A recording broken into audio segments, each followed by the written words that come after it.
Modar kowe, modar apa? Ya, lena pangedam wak cacake kalonjana. Nggo ngopo? Nggo makane kowe. Wah, setan. Aja pamer. Ketiban tumbak, endi tumbakmu urung dijumpuke?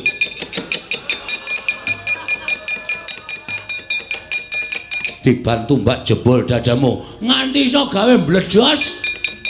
Wetengku bumi langit tangkep. Ayo, ungalno dadamu nya.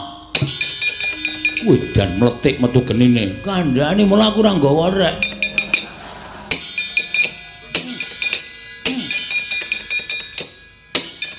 Kowe ngapain nang reng? Ora apa-apa ndelok kowe. Hati-hati ngundak kena pegaman, nganti kowe kena pegaman tak nyemelangi to. Aku nek perang biasa tak tambi omong-omongan ngene iki ora. Asale canggel eleng kok ya. Terus barang nanti kok nganti ana apa-apa dipenake mah.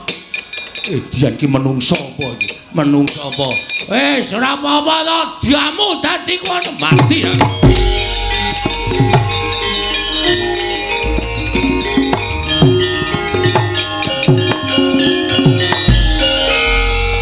Kok ngleleng kowe, Wer?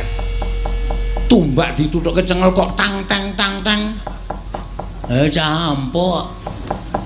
Ora usah gumun. Butuh tela ora? Oh, butuh tela ngapa? Golekke. Gang. Wedian. Gang.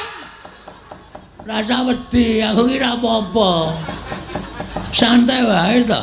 Tak golekke mayit wedok apa? Mah. Mayit kok wedok, wah bocah kok glelenge ra jamak-jamak.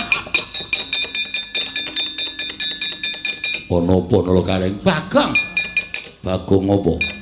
Bagong kok iso ambles bumi? Ora sanggumun mergo dinjingi karo adiku. Adi sampean Dimas Antasena. Ora setan iki. Mbok kula dinjingi ta? Nggih. Mbok kula dinjingi men ampuh kaya Bagong. Iso wae. Arep kok pamer kaya Bagong. Nggih, ngosak asik Kurawa. Merem kok malah mlirik. Niki kira ya. Oh. Karo wong tuwa kok. Merem. Ngamet-ambekan.